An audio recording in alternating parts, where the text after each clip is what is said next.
At Panginoon ng mga Panginoon. So, magandang umaga po sa bawat isa. Tayo po na naman ay narito at nagkatipon sa isang layunin na ang Diyos ay bigyan ng parangal, purihin, sambahin at paglingkuran. Amen? Para po sa mga first-timer na dumating, hindi aksidente na ikaw ay narito ngayon.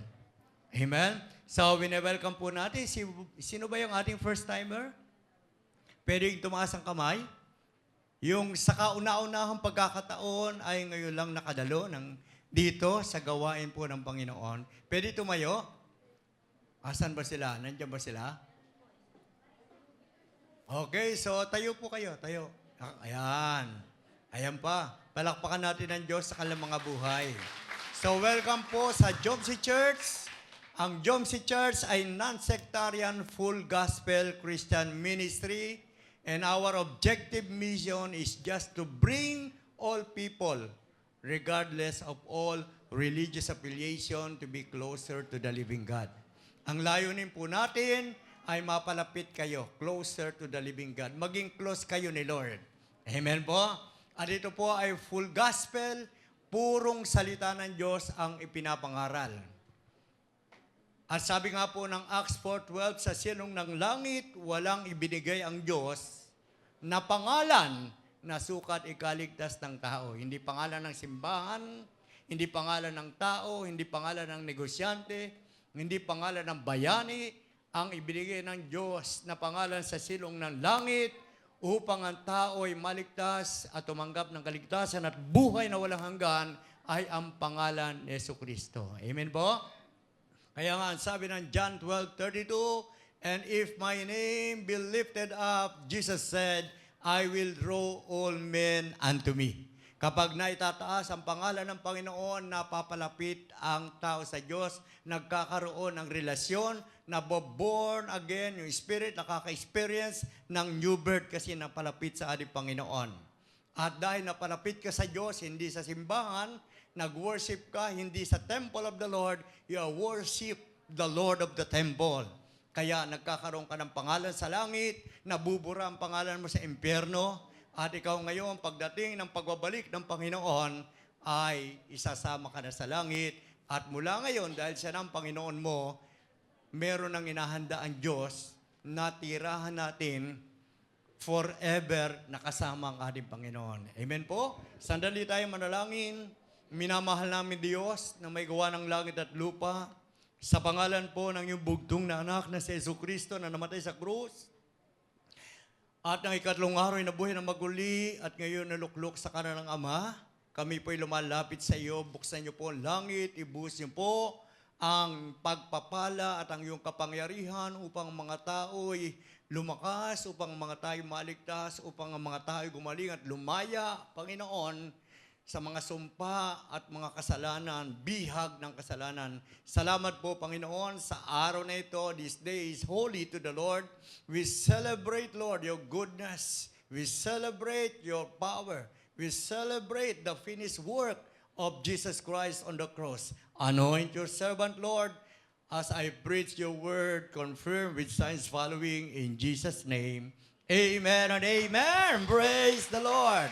Hallelujah. Inuulit ko, mga kapatid na first-timer, na dumating kayo dito, hindi aksidente na nandito kayo ngayon, sabagat sa Diyos ay walang aksidente, lahat yan ay nakaplano.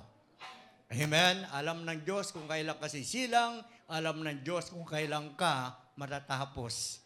Amen? There's a time to be born and a time para tayo po'y matapos at pumunta na tayo sa langit. Pero ngayon, ayaw pa ng Diyos na pumunta tayo sa langit. Marami ka pang gagawin dito sa lupa.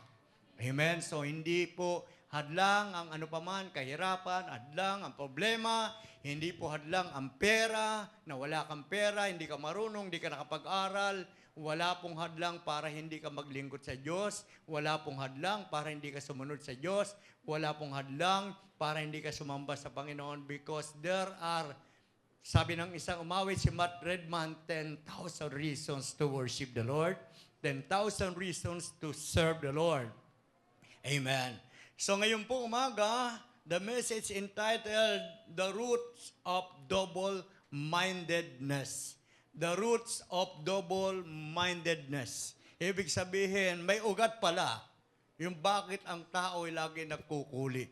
Bakit ang tao ay laging siya ay salawahan. No? Meron palang ugat yon, meron palang pinanggagalingan. At tatlong pinanggagalingan na major po. No? Pero tingnan po natin ang text sa James 1:6-8. James chapter 1:6-8. But when you ask, you must receive and not doubt, because the one who doubt is like a wave of the sea blown and tossed by the wind. That person should not expect to receive anything from the Lord. Verse 8, such a person is double-minded and unstable in all they do. May the Lord bless upon reading of His Word. The Bible defines a double-minded man was without faith and doubtful. Ganon daw po ang tao na pabago-bago ang isip, walang pananampalataya pala yun. Laging nagkukuli, laging salawahan, no? Laging nagdadalawang isip, walang maisip talaga na talagang maging permanente. Sabi ni James, pinaliwanag niya, James explains to every believer that we cannot expect to go in one direction while listening to two contradicting guides of faith and doubt. Wala po tayong patutunguhan, sabi ni James. In-explain niya, kapag laging dalawa ang pinag-iisipan mo, nagkokontrahan. So faith is to believe and have confidence in something. Dapat, pagka ikaw ay nananampalataya, ibig sabihin, hindi ka na matitinag doon. No? Nakakatiyak ka na. Kapag sinabi mong naniniwala ka sa Diyos na magkakaroon ka ng pangalan sa langit, naniniwala ka sa Diyos, mapuputol ang mga sumpa sa buhay mo, naniniwala ka sa Panginoon na mapapatawad ang kasalanan mo, naniniwala ka sa Panginoon na gagaling ka, maayos ang buhay mo, dapat tiyakin mo na yun. Ang tawag doon ay faith. Amen? Faith is to believe and have confidence in something, while doubt is the exact opposite. Opposite po yon. Ibig sabihin, kabaliktaran. Pag merong doubt, kabaliktaran ang pananampalataya. Like, when we cross our eyes in opposite direction, our visions becomes blurred. Amen? Kagaya rin po na halimbawa, yung mata natin, duling na po. So, blurred yung vision. Yung pangitain mo sa Panginoon. So, what are these three roots of double-mindedness? Ito pong roots na ito ay dapat, ito ay mamatay, ito ay hindi na muling mabuhay. Sabagat kung hindi po, ito ay mamamatay, sabi po ni Albert Einstein, sabi niya, yun daw pong ating responsibility pag ito ay premature. In other words, premature responsibility breeds superficiality. Ibig sabihin ng superficiality ay ano lang siya? Kunwari. Amen? Hindi siya totoo, superficiality. So pagka premature yung responsibility, it breeds superficiality. Sabi po ni Albert Einstein. At meron din pong sinasabi po si Rick Joyner na ang ating paglilingkod sa Panginoon, magiging pure lang ito at ito ay magiging effective kapag tayo po daw ay merong single-mindedness. Kaya po mahirap maglingkod ng totoo, malakas na impact at ikaw ay magiging impact, meron kang impact kung ang paglilingkod mo apektado ng iyong double-mindedness. So what are these three roots? Number one, double-mindedness creates instability. Alam niyo po, pagdating sa foundation, kapag ang size ng building na bubuuin mo ay maliit lang, hindi ka kailangan magkaroon ng malalim na foundation. Pero kapag ikaw ay mag-build ng 100 floor, talaga pong napakalalim ng foundation. So nakabase yon. So kapag ang tao ay merong double-mindedness, hindi siya po nagiging matatag, marupok siya. Mga pagsubok, tukso, mga trials, ay hindi niya napagtatagumpayan. Kaya instability ang nagiging resulta kapag ka siya ay double-mindedness. Ang sabi ni James sa verse 8 ng James, sabi po dito, sa verse 8, a double-minded person will not stable in all his jobs. Kung titingnan po natin sa King James Version, ginamit yung word na job, trabaho. Sa NIV, to do, will not stable in all what he do. Amen? So, dalawa po, no, trabaho at saka gagawin, halos pareho din. Hindi po nagiging matatag, hindi siya nagiging karapat-dapat, walang magandang resulta ang kanyang ginagawa kasi double-minded siya. Amen po? Instability is the symptom of double-mindedness. Sintomas na yon. No? Pag marupok ang isang tao, sintomas, dalawa ang isip mo. Kaya huwag niyong gayahin ang kanta. Sana dalawa ang puso ko. Isa lang po ang binigay ng Diyos na puso. Amen? At ang puso na yan para sa mamahalin mo, at higit sa lahat para sa ating Panginoon. Amen? Double-mindedness is a sickness of the heart. Sakit pala ito. Hindi lang pala ito, hindi ito nakikita sa heart center. May sakit sa puso din pala. May mga born-again, pastor, Christians, leaders, na sila pala ay may sakit sa puso kasi hindi maintindihan kung maglilingkod ba siya ng lubos, kung ibibigay niya ba talaga ang buhay niya sa Panginoon, pagkatapos siya mag-aral o pagkatapos siya mag-aral, 50-50 lang siya. So double-mindedness is a sickness of the heart or inner man. Nasa loob pala yan.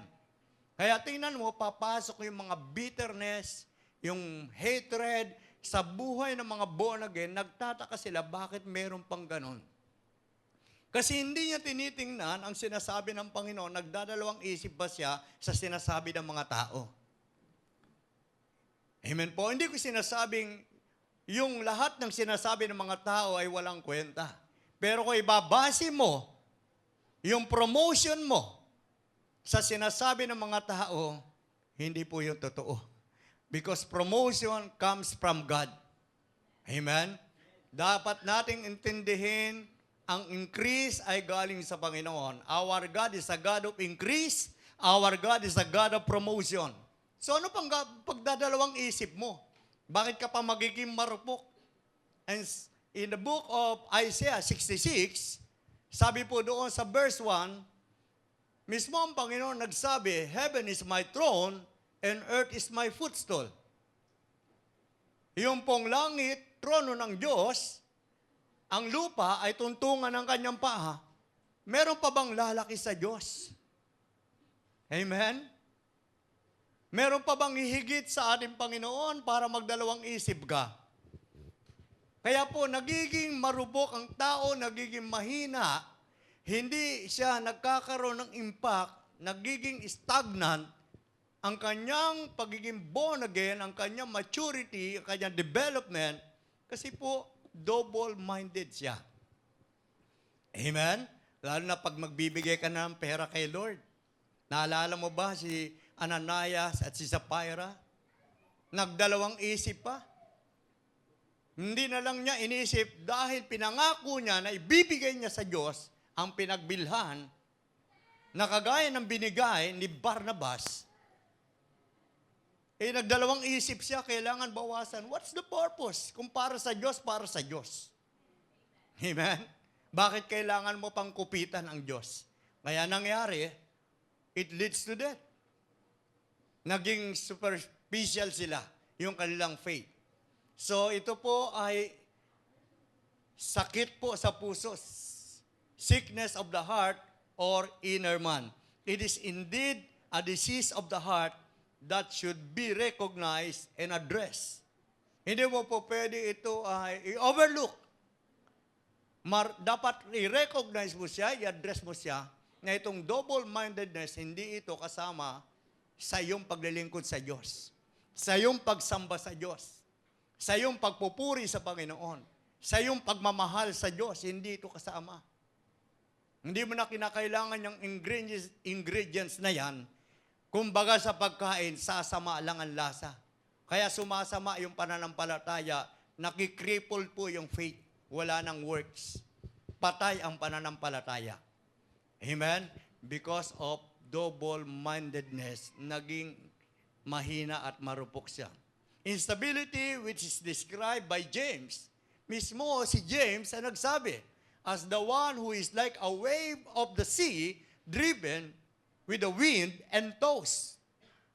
Sabi niya doon, kapag ang tao ay pabago-bago ang isip, siya ay kagaya ng alon sa dagat na pabago-bago din ang direksyon. Bumabase ang direksyon ng alon sa dagat kung saan umiihip. Kung galing ng north, east, west, and south. Saan-saan bumabalandra. Amen? So kapag ka ikaw ay double-mindedness, saan-saan ka lang bumabalandra. Amen? Wala kang tamang direksyon. Pero sinasabi mo, born again ka, ligtas ka, may pangalan ka sa langit, pero dito, struggle ka, wala kang tamang direksyon. Amen po. Dapat na-promote ka na-demote ka pa. Kasi bumabalandra ka eh. Natatangay ka ng alon. Minsan natatangay ka ng emotion mo. Kasi yung kaaway, tatangayin ng damdamin mo. Pati pagpupuri mo, maapektuhan. Pati paglilingkod mo, maapektuhan. Sipin mo, pastor ka, tapos araw ng linggo, dapat nasa pulpit ka. Nasaan ka? Amen? Nasa coffee shop. Pastor ka eh. Hanapin ka ng mga tupa mo. Amen? Dapat mong isipin yan, no? Ikaw ay pastor, pero hindi ka nangangaral. Magaling ka pa magchismis at manira ng kapwa. Pero may title kang pastor. Upo-upo ka pa dyan sa unahan. Pero tagapanguna ka sa chismisan. No. Dapat tagapanguna ka sa pag-awat sa mga sumisira sa simbahan. Hindi ikaw na nandito sa simbahan, sisiraan mo pa yung simbahan. Marupok ka eh. Kasi double-minded ka. Parang isipin mo, ano mapapala ako sa church? Bakit? Pumunta ka ba sa church para sambahin ang simbahan? Worship the temple of the Lord. Amen? Hindi worship the temple of the Lord. Dapat ang mindset mo, kung ikaw ay single-mindedness, worship the Lord of the temple. Yung Lord dito, ang tingnan mo. Hindi yung mga tao dito, lahat ng mga tao dito, imperfect. Isa na ako doon. Amen? Isa na ako sa makasalanan. Isa na ako sa hindi karapat-dapat. Ikaw, titingin ka pa kung kanino. Amen? Sa Diyos ka tumingin para maging karapat-dapat ka. Look unto Jesus. Para yung faith natin, hindi nagwe-wave. Hindi kung saan-saan pumupunta. Isa lang ang Diyos. Amen? At si Kristo ang larawan ng Diyos na buhay, makapangyarihan. Kaya siya nga yung tinatanggap natin bilang Panginoon at sarili natin tagapagligtas. Siya yung nakaupo sa trono ng puso natin. Kung titingnan mo ang puso mo ay meron trono yan. At dapat ang umuupo dyan, hindi ang sarili mo. Kasi dati nang nakaupo yung sarili mo dyan eh. Kaya nung tanggapin mo si Jesucristo, inalis mo na yung sarili mo at nilagay mo na siya sa trono ng puso mo. Kaya hindi ka na dapat maging kagaya ng alon. Kaya sabi ni James, kapag daw ang isang tao na humingi sa Panginoon, ay huwag siyang maging kagaya ng alon na tinatangay ng hangin kahit saan. Dapat maniwala siya at manampalataya siya. To be a double-minded is to be inconsistent. Sipin mo kapatid, gusto ng Diyos maging consistent ka. Gusto ng Diyos maging productive ka. Amen? Hindi yung ngayon, go. Bukas, stop. Hindi ganun ang faith. Ang faith, parang agos ng tubig yan, tuloy-tuloy. When life is unstable, Ano nangyayari? The mind is unsettled and lacks solid convictions. Hindi maayos pati isip, pabago-bago isip. Kaya yung double-mindedness creates instability. Tingnan mo, nagiging blessing ka ba? We are created to be a channel of blessings. We are created to be a giver, not a taker. Amen? Kaya kung ikaw sa church, sipin mo, church taker ka o caretaker? Pag sinabing caretaker, nag-iingat ka, hindi yung church taker. Yung pumupunta ka lang sa church, meron kang motibo, dapat matama yun. Amen? At kapag pinapakinggan mo ang salita ng Diyos, natatama yung motibo. Isang araw, maglilingkod ka na sa Diyos. Isang araw na bago na yung buhay mo, na-transform ka na. Isang araw, nagkaroon ka na ng pananampalataya na galing sa iyong napakinggan. Because faith cometh by hearing and hearing of the Word of God. Romans 10:17. Walang pinanggagalingan ng pananampalataya. Kung ang pananampalataya mo ay hindi galing sa pakikinig ng salita ng Diyos, taliwas pa yan, double-minded yan. Amen? Kaya nga tingnan mo, gusto ng Diyos na ang salita niya araw at gabi ay bulay-bulayin mo. Because the Word of God is a lamp unto thy feet and light unto thy path. Sa ating mga daraanan, sa mga landas na hinatahak natin, yung salita ng Diyos ang paniwalaan mo. Siya ang tanglaw. Amen? Sabi ng Proverbs 25 verse 19, confidence in an unfaithful man in time of trouble is like a broken tooth and a foot out of joint. Sipin niyo po, kung imaginein mo, yung sirang ngipin, no, broken tooth, wala po yung magagawa. Umuuga yung ngipin, ang hirap kumain. Kapag ang tuhod mo, yung joint mo, may problema, ang hirap maglakad, no? So kung kapag ka ikaw daw ay nagtitiwala doon sa mga double-minded na yon, para ka daw, kagaya ng ngipin na sira.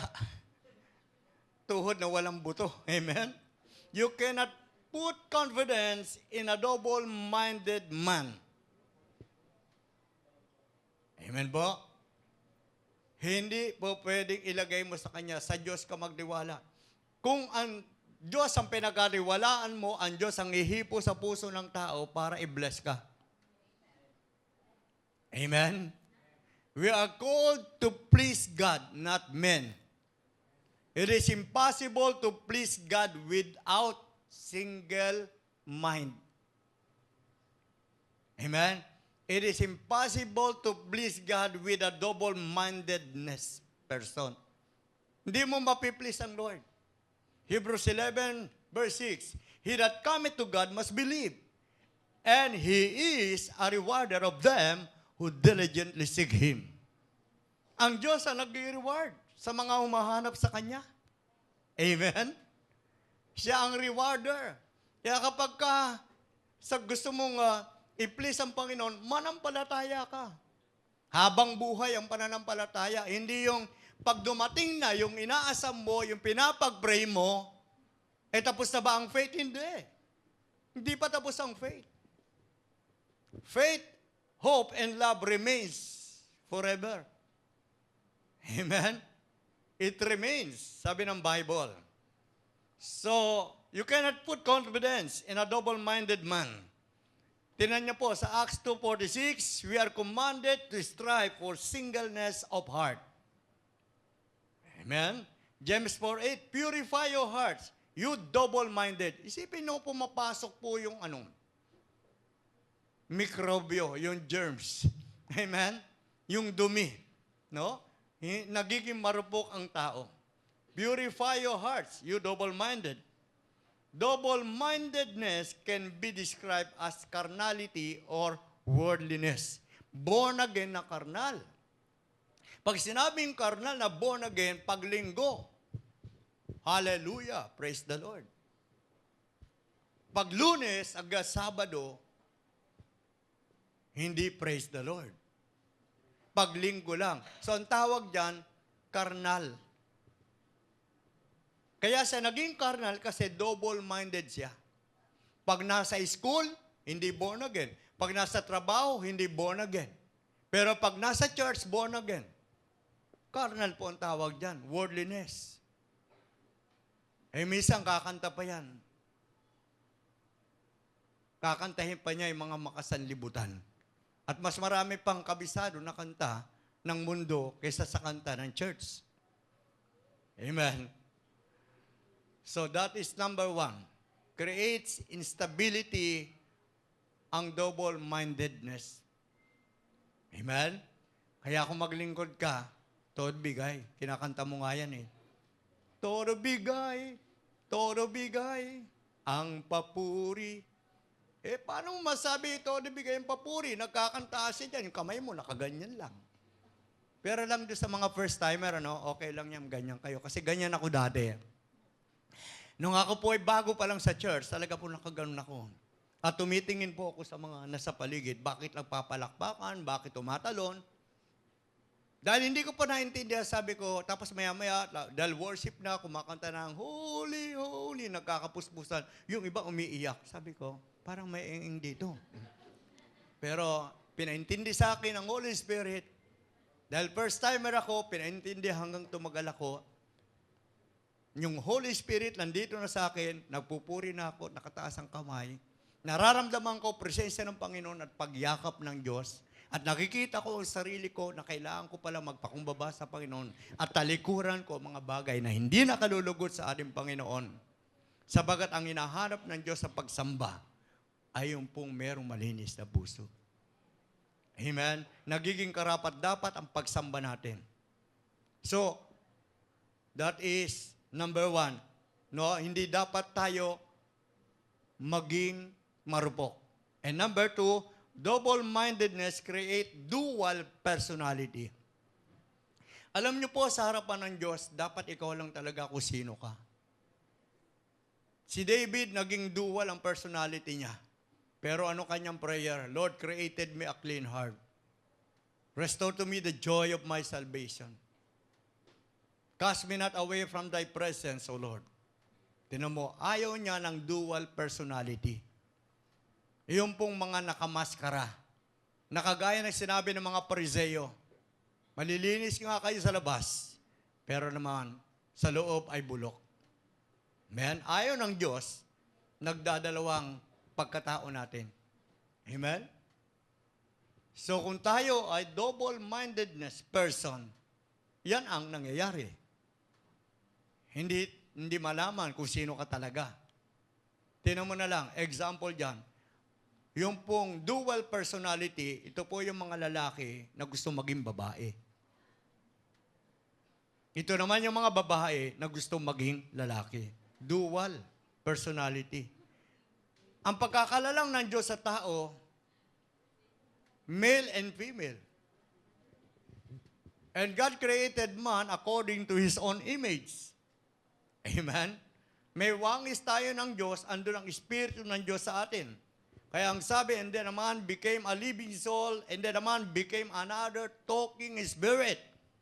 So ang tao ay espiritu, nilagay ng Diyos sa kanya, kaya nabuhay ang tao. At ngayon kinuha si Eva, katadyang ni Adan. So makikita natin, the whole Bible, babae at lalaki. Paano nangyari ang bakla sa Sodom and Gomorrah? Bakit nagkaroon ng bakla doon? Kasi po sa kanila ding pagiging double-minded. Nagsawa sila doon sa pagkakalalang ng Diyos sa kanila bilang lalaki.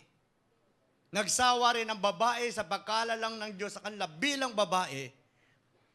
Ayaw na nila magtalik ang babae at lalaki doon sa Sodom and Gomorrah. Sodomis. Kaya ang dumi. Amen. Nakakadumi rin ang double-minded. Kaya doon po nagsimula na nagkaroon na ng mga homosexuality. Amen. In verse 6, sabi po ng James, let him ask in faith, not in wavering, for he that wavereth is like the waves of the sea driven by the wind and tossed. Amen? So, wag daw maging dual yung personality kasi tatangayin ka kung saan-saan. Kapag ikaw ay humihingi, meron dapat pananalig, paniniwala. Yun na yun. Wala nang iba. Yun na yung kung ano ang hiningi mo. Amen po? Wag yung, ay, kulay pula. Ay, wag na lang, kulay puti na lang. Ay, gusto ko yung malaki. Ay, wag na lang, yung maliit na lang. Magpapatayo ko ng bahay. Ay, wag na lang maglagay ng CR. Ay, maglagay pala. Hindi, nung walang CR, tsaka mo naisip, ay, kailangan maglagay ng CR. So, pabago-bago isip. So, anong nangyayari? Anong personality meron ka? Amen? Doubt is the root of double-mindedness. Let him ask in faith. Hindi yung humihingi ka na wala namang dating, wala kang talagang totoong gusto. Ano ba talaga yung totoong gusto mo? Ano ba talaga yung tunay mong gusto? Ano ba talaga yung nihiling mo? Na mapapangasawa mo. Halimbawa, gusto mo magkaroon ng mapapangasawa, magkakaroon ng boyfriend, magkakaroon ng girlfriend, magkakaroon ng pamilya. Huwag yung kung sino na lang ang dumating. Magiging dual yung personality mo. Amen? Kung ano pinapag-pray mo, yun na yun. Ganon ang gusto ng Panginoon. Para tayo hindi maging dual. Amen? Sa sasakyan lang, maganda ang dual. Four-wheel ang tawag doon. Bakit sasakyan ka ba? Gusto mo dual. Amen? Sa sasakyan lang yung dual. Dual transmission. Four-wheel. Amen? So, ang doubt is the root of double-mindedness. It is the driving force that leads to a divided personality. Kaya dahil sa pagdadoubt mo, nagiging dual yung personality. Dapat kung masaya ka talaga. Masaya ka sa paglilingkod mo, masaya ka talaga. Masaya ka sa pagiging born again mo, masaya ka talaga. Dahil pag hindi, babalik ka sa dati mong kinagisnan. Hahanap ka pa ng ibang reliyon. Meron nga nagsimba eh. Sabi niya, nung tinanong siya, bakit umalis ka sa born again? Kasi ang dami bawal sa born again eh. Buti pa si Father, okay lang daw eh. Sa born again, ang dami bawal. Eh doon, pag nagsisimba ako doon sa dati ko simbahan, pwede mag-inom. Pwede marami asawa. Pwede chismisan. Pwede lahat. Ba't sa born again? Ang dami naman bawal. May sumagot na pastor, hindi marami ang bawal. Isa lang ang bawal. 3 letter lang. Amen? Sin against God. Sa harapan ng Diyos, kapag tayo ay gumagawa ng tama, papatunayan ng Diyos sa harapan din na maraming tao na nasa iyo. Hindi mo na pwede sabihin isa-isa, oy, alam mo, mabait ako. Alam mo, mabait ako. Alam mo, mabait ako. Hindi ka na kailangan maglako pa ng kabaitan mo. Hindi mo na kailangan, ilako pa yan. Si Lord na ang magtitinda niyan. Sasabihin niya sa tao. Amen. Kung talagang ikaw ay merong single-mindedness, ikaw talaga yung tao na single ang pag-iisip. Isa lang ang iniisip. So mahirap po, marami kang iniisip. Amen? So hindi ka dapat pwedeng mag-dual personality. Kahit po sa batas, bawal yan. Pero yung iba gusto na ipasa. Amen? Pinapasa yan. Pwede nang ikasal ang mga dual sex. Amen? Minsan naghihiwalay din naman, hindi naman nila na-enjoy eh. So, doubt is the root of double-mindedness. Driving force yan. Meron po tinatawag na DID. Ito pong DID, Dissociative Identity Disorder. So, DID is mental health condition where you have 2 or more separate personalities that control your behavior at different times. Sipin niyo po, yung daw DID, yan ang kumokontrol sa kanya, sa kanyang personality sa iba't ibang panahon. Sipin mo nakakalito kapag ang isang lalaki na gusto niya maging babae, saan siya pupunta na? Comfort room.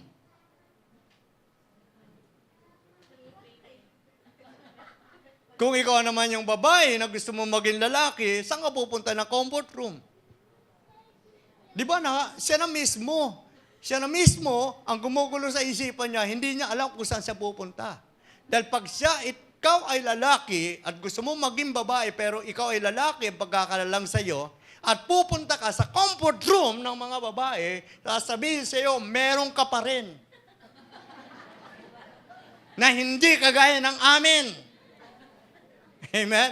Sa tingin mo, kahit paanong tanggap na gagawin po ng mundo, pero sa Diyos hindi pa rin katanggap-tanggap ang dual personality.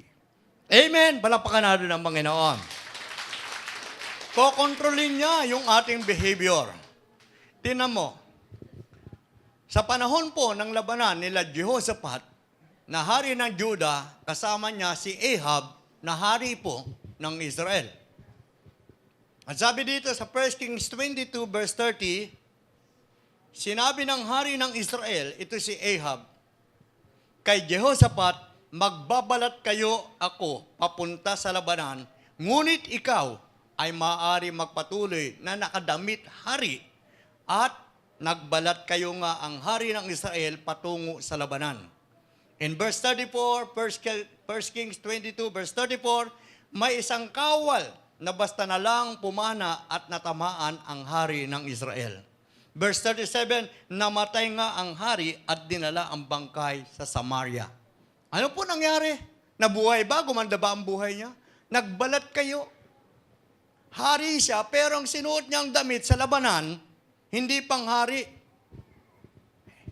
Amen? Ikaw ba born again, tapos magkukunwari kang born again? Baka tamaan ka ng pana. Amen.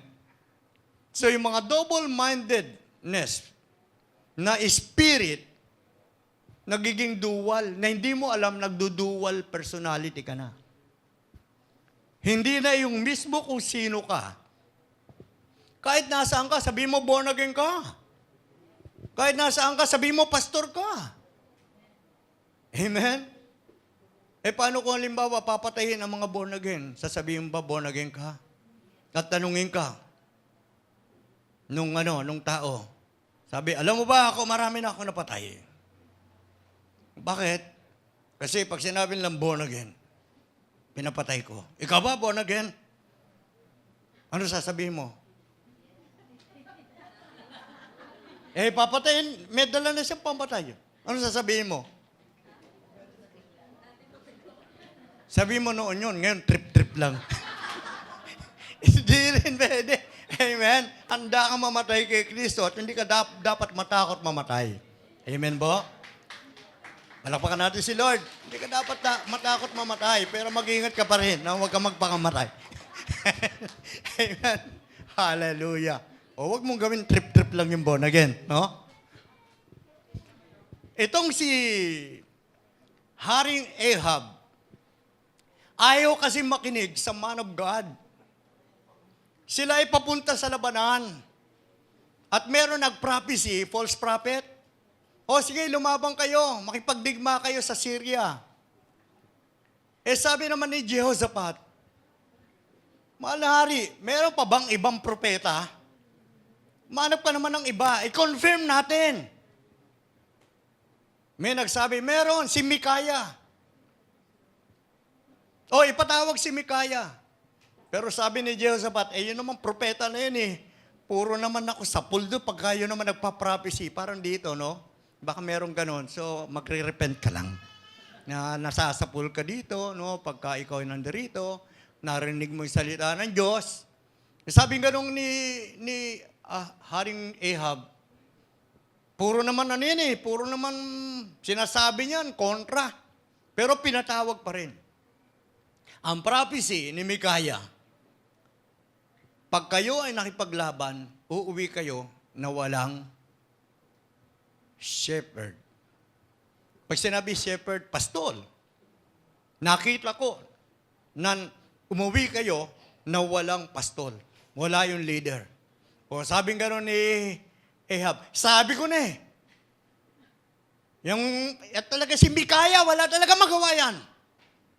Tingnan mo, iba na naman sinabi. Ano yan? Parusahan yan, parusahan yan, parusahan yan. Kaya po, pinaalis, kung ano pa mga ginawa, pahangit ang ginawa kay Mikaya. Pero sinabi ni Mikaya, pag nakauwi kang buhay, yung sinabi ko, hindi galing sa Diyos.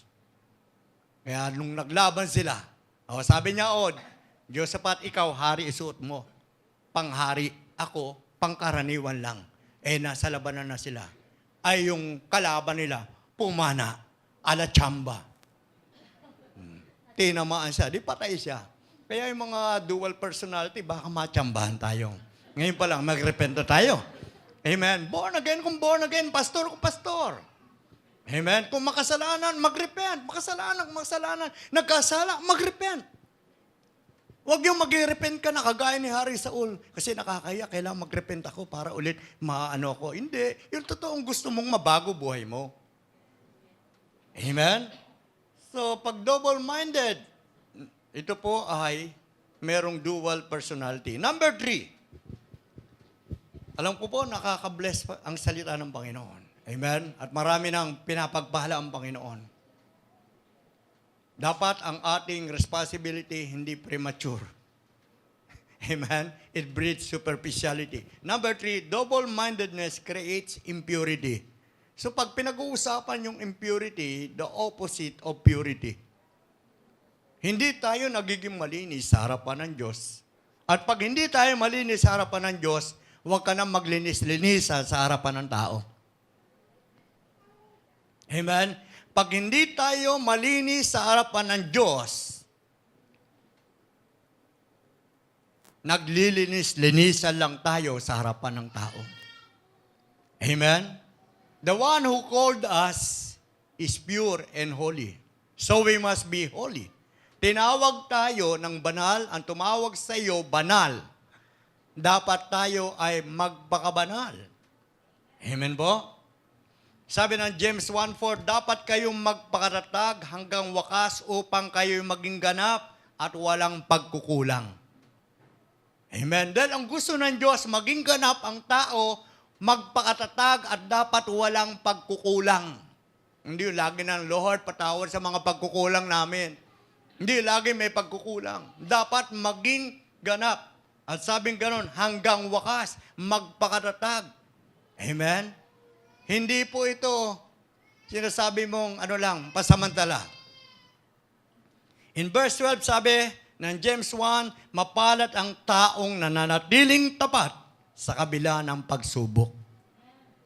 So kapag tayo may mga pagsubok, tapat tayo, ibig sabihin, meron kang single-mindedness spirit. Ang sabi ng verse 21, talikuran na ninyo ang inyong maruruming gawa at alisin ang masasamang asal. Sipin niyo po, pinagbibigyan ng Diyos ang tao. Maruruming gawa at masamang asal ay kailangan limutin, talikuran, kamuhian, alisin. Amen? At talikuran, alam ng Diyos ang tao ay mayroong pagkakasala, nagiging marumi, pero pinapaiwas ng Diyos at alam ng Diyos, kaya mo. Umiwas sa mga maruruming pamumuhay, maruruming gawa. Amen? Alam ng Diyos, yung ating masamang asal, yung ating maruruming gawa, kaya natin yan. Iwan. Amen? Amen. Kaya nating talikuran. Amen po? Kaya mo yan. Sabi mo sa katabi mo, kaya mo yan. Talikuran na ninyo ang masasamang gawa, maruruming pamumuhay. Amen? Magpakumbabang tanggapin ang salitang itinanim sa inyong puso. Ito ay may kakayahang magligtas sa inyo. So, hindi po pastor ang magliligtas. Amen? Ang salita ng Diyos na itinanim ang magliligtas sa tao, hindi ang simbahan. Nandirito tayo sa simbahan, inuhubog tayo para maging masunurin tayo sa Panginoon. Para tayo ay maging effective at saka productive ang ating paglilingkod sa Panginoon. Kaya ayaw niya na merong double-mindedness, nakasali sa ating paglilingkod. Amen po? The Bible states that anyone can become impure based on actions or choices. Ano ba pinipili mo pagkatapos dito, pag-uwi natin? Ano ba nagiging action mo pagkatapos natin magsama-sama dito? Ano ba mga pinipili mo? Nakabase iyan sa iyong mga pinipili at sa iyong mga ginagawa. Amen po? Yung pagiging impure. Kaya kapag kaalam natin, nagiging impure tayo sa ating mga choices, sa ating mga actions. Ako, hindi ko naman kinokondemn na po. Pinili mo na ilagay sa Facebook yung mas maganda ka. Pero pagdating sa personal at nakita ka, hindi pareho. Choices mo yan. Tingnan mo kung impure ka dyan. Eh di ba mas maganda ilagay mo sa Facebook yung profile picture mo kung sino ka ngayon? Hindi ko naman kinokondemn kayo, no? Kasi meron ngayon mga nilalagay ng mga picture sa tapos na batang-bata ka pa, kamukha mo nga talaga, no? Natutuwa ka doon, nasiyahan ka doon. Amen. Pero tingnan mo yung choices mo na yan. Tingnan mo yung action mo dyan. Gusto ko sana gumaya nahanap ko rin yung picture ko Nag-iisip lang ako Hallelujah. Impurity is not permanent condition. It might be a consequence of being a double-mindedness. Consequence lang po yun. Kung nagdadalawang isip tayo. Amen. Hindi siya permanent. Mawawala pa rin yan.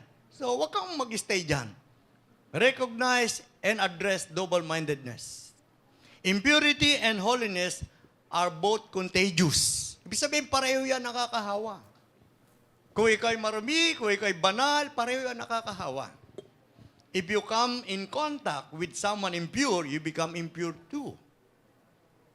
Kaya nga sabi ni Pablo, maging maingat kayo kung sino mga nagiging kasama nyo. Bad company corrupts character. Impurity refers to any kind of unclean or unholy living. Sa pamumuhay natin yan, araw-araw, gusto ng Diyos, araw-araw, hindi lang sipag, kundi araw-araw maging malinis sa harapan ng Diyos. Amen? Paglabas mo dito, pwede ka mamintas ng tao. Pwede ka man-chismis. O kaya bukas. O kaya kung ano gagawin mo. Minsan, nandirito pa sa loob, pero bawal na po yung holy chismis. No? So, yung po tatlo na yung kapatid, that's the major root na dapat wala po sa atin. Dapat magpakatatag tayo. Stable tayo sa lahat ng mga gagawin. Pinagpala dapat tayo. At kung sino talaga tayo, yun ang pinapakilala natin. Double-mindedness creates instability. Double-mindedness creates double personality. And double-mindedness, yung pangatlo po, creates impurity. So lahat po ng yan ay major roots na dapat patayin na yan. Through repentance, renunciation, panibagong pamumuhay, panibagong pananaw. Amen? So before I close, bago tayo magwakas at mag-pray, at ma-deliver sa pagiging double-mindedness, ito po, pakinggan natin. The double-minded person has two agendas operating inside them. May agenda kasi sa loob mo, dalawa. Nag-ooperate yan. The double-minded person is unaware that they are working against their own vision or assignment because of a division in their soul. Yung kaluluwa natin na hati, hindi malaman kung saan pupunta, kaliwa o kanan. Amen. Pati yung ating mga vision, pati yung ating mga assignment na apektuhan. The division is usually a result of trauma. Dahil meron division ng kaluluwa natin, natotrauma tayo. The stroma can range from molestation, rejection, divorce, betrayal, or church hurt. Nasasaktan ka sa simbahan, so nare-reject ka, nagkakaroon ng rejection, minsan yung molestation na dapat ang church ay banal. Amen. Hindi lang dapat tayo dito sa loob, kundi dapat sa labas din. Talagang lumiliwanag yung ilaw natin. Amen. At tayo ay nagiging savory o asin na panlagay para ma-prevent yung pagkabulok. Amen. A woman, example, pag meron isang babae nagbe-pray sa kanyang asawang lalaki, nagbe-pray siya, maayos, pero meron naman siya ginagawang sabotage. Sinasabotahe naman niya yung kanilang relasyon. Wala rin po yun. Double-minded yun. O kaya, yung lalaki naman, nagpe-pray din siya. No? Isang position na authority. Pero ang nangyari, dinidishonor naman niya yung leadership. O kaya, may isang tao, naghahanap ka ng maganda church. Pero nung nandun ka na sa church, di ka naman nagko-commit. Kung nakahanap ka na ng church, di ka naman nagko-commit. Kaya, isa lang po dapat natin tatandaan. Hindi dapat tayo tinatangay ng hangin na kagaya ng alon. Kasi kung hindi tayo madideliver doon sa pagiging double-mindedness, character, lagi tayong matatangay. May bagyo po, everyday merong storms of life. Amen. Magiging matatag lang tayo kung tayo ay merong single-mindedness, character and attitude na ginagawa natin ito, ina-apply natin ito. Tingnan may mga nag-aaral. Hindi maintindihan, kaya hindi makatapos kung mag-aaral o hindi. Hindi maintindihan, unahin ang pag-aaral, pag-boyfriend, pag-girlfriend. Hindi sila makatapos. Hindi naman seryoso. Kaya tayo seryosohin mo. Amen? Sa ating mga first-timer, so sa susunod na linggo, dapat nandito kayo. We appreciate you as Jomsi family. Wala po tayo dito dinidisregard. For our God is no respecter of person. Our God is a just God. Kailangan mo lang tanggapin si Christ as Lord and Savior. Pagsisiya mo, talikuran, humingi ka ng tawad sa lahat mong kasalanan mula pagkabata hanggang kasalukuyan, at siya na ang dapat naghahari sa puso mo. Dahil siya na ay tinanggap mo bilang Panginoon tagapagligtas, dapat ikaw isa na lang ang Diyos mo. Huwag kong maraming Diyos. Kapag ka ikaw ay merong ibang Diyos, Diyos-Diyosa na po ang tawag doon. Amen. Di ko sinasabi, huwag mo mahalin ang asawa mo, huwag mo mahalin ang pamilya mo, mahalin mo rin siya, pero masigit mo mahalin ang Diyos. Na nagbigay ng asawa, ng pamilya, nagbigay sa iyo ng buhay, ng lahat ng bagay. At kinakailangan ikaw, huwag kang mawala ng pag-asa. Kasi ang double-minded person, lagi nawawala ng pag-asa. Ayaw tumuloy sa kanyang mga pangarap, sa mga vision and dreams. Amen. Kaya maraming pagtataka ka, ang tagal mo ng born again, ba't ganito yung buhay ko? Sabi ko sa mga kabataan, kayo mga kabataan, maging mayaman kayo sa buhay spiritual. Pagyamanin ninyo ang buhay spiritual. Huwag nyo ipagpapalit yan. Sabagat kung kayo'y sumagana sa buhay spiritual, uutusan ng Diyos ang pagpapala. Mag-overtake pa sa iyo. Mag-overflow ka pa sa mga blessing. Amen? Pero kahit pinagpala ka ng Panginoon, sa Diyos ka pa rin titingin. Siya pa rin ang pinanggagalingan, siya pa rin ang source ng lahat ng bagay.